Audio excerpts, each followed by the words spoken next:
Badan Geologi Kementerian Energi dan Sumber Daya Mineral yang disingkat ESDM mengungkapkan lumpur lapindo di Sidoarjo, Jawa Timur, memiliki potensi kandungan logam tanah jarang atau disebut rare earth.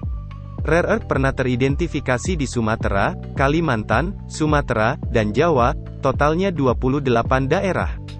Kami juga melakukan kajian terhadap lumpur Sidoarjo yang ternyata juga diidentifikasi oleh Badan Litbang mengandung logam tanah jarang, kata Kepala Badan Geologi Kementerian ESDM Eko Budi Lelono.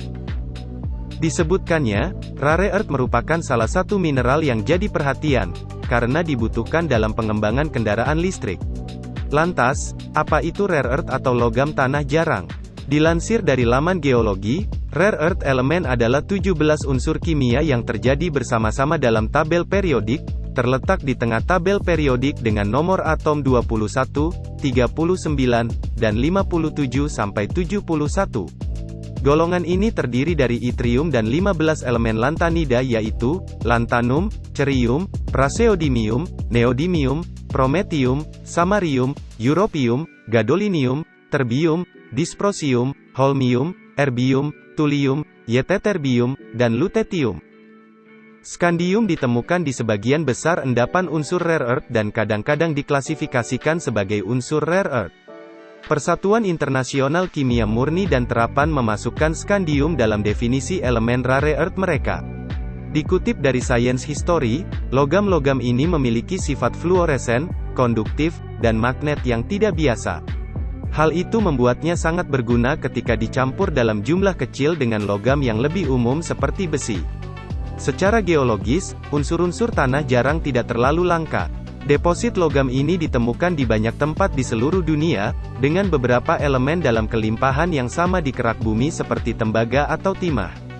Tetapi tanah jarang tidak pernah ditemukan dalam konsentrasi yang sangat tinggi dan biasanya ditemukan bercampur satu sama lain atau dengan unsur radioaktif, seperti uranium dan thorium. Sifat kimia dari unsur-unsur tanah jarang membuat mereka sulit untuk dipisahkan dari bahan sekitarnya dan dari satu sama lain. Kualitas-kualitas ini juga membuat mereka sulit untuk dimurnikan. Metode produksi saat ini membutuhkan banyak biji dan menghasilkan banyak limbah berbahaya untuk mengekstrak hanya sejumlah kecil logam tanah jarang. Limbah dari metode pengolahan termasuk air radioaktif, fluor beracun, dan asam. Rare earth adalah komponen dalam banyak teknologi yang sudah dikenal, termasuk smartphone, lampu LED, dan mobil hibrid.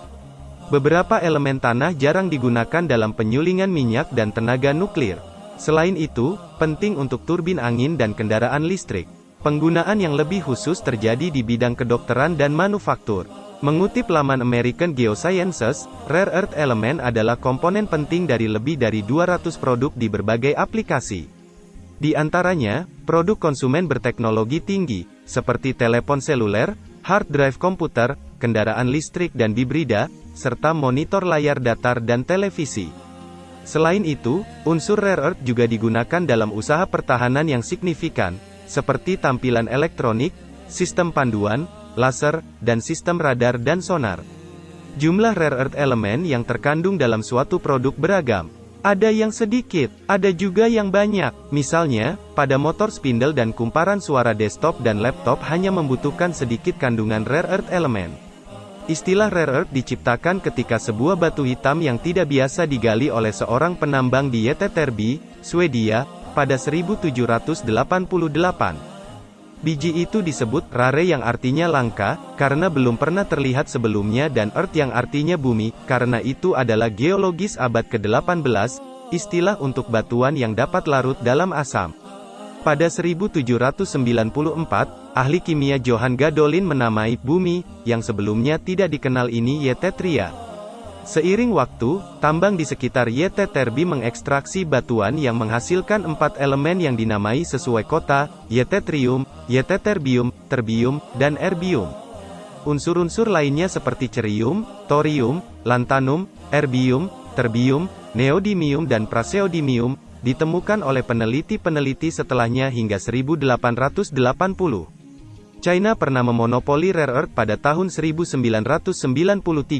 sebanyak 83% produksi rare earth dunia berasal dari China, 33% dari Amerika Serikat, 12% dari Australia, dan masing-masing 5% di Malaysia serta India. Beberapa negara lain, termasuk Brasil, Kanada, Afrika Selatan, Sri Lanka, dan Thailand, mengisi sisanya. Namun, pada 2008, Cina menyumbang lebih dari 90% produksi rare earth dunia. Pada 2011, Cina menyumbang 97% dari produksi dunia. Mulai 1990 dan seterusnya, pasokan rare earth menjadi masalah karena pemerintah Cina mulai mengubah jumlah rare earth yang diizinkan untuk diproduksi dan diekspor. Pemerintah China juga mulai membatasi jumlah perusahaan patungan China dan China asing yang dapat mengekspor rare earth dari China. Terima kasih sudah menonton video ini sampai habis. Jangan lupa klik tombol like dan subscribe serta hidupkan loncengnya agar tidak ketinggalan video terbaru di channel ini. Sampai jumpa di video selanjutnya.